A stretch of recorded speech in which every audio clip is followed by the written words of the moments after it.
Pemirsa Majelis Pemusyawaratan Ulama akan menggelar musyawarah untuk penetapan Ketua MPU definitif. Musyawarah rencananya akan dilaksanakan pada Maret mendatang. Dan mengawasin MPU. Pelaksana tugas MPU Aceh, Teguh Faisal Ali menyampaikan, sesuai tata tertib jika ketua berhalangan tetap, maka tugas kepemimpinan MPU Aceh akan dilaksanakan bersama oleh para wakil ketua dan memilih ketua definitif.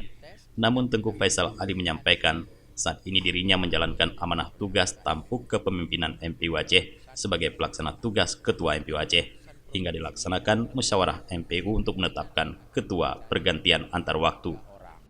Sesuai dengan kewenangan yang di Kanun nomor 2 itu, apabila pimpinan berhalangan tetap, maka untuk beberapa waktu roda majelis itu dijalankan oleh para wakil bersama-sama.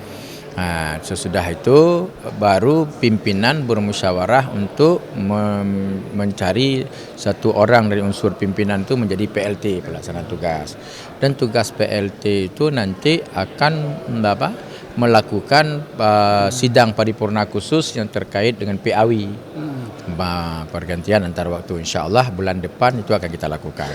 Ini perlakuan. Tengku Faisal Ali juga menyampaikan, sebelum ditetapkan ketua definitif MPU Aceh, juga dengan pertimbangan kearifan lokal, hingga 100 hari mengenang wafatnya Ketua Majelis Pemusyawaratan Ulama MPU Aceh, almarhum Profesor Muslim Ibrahim.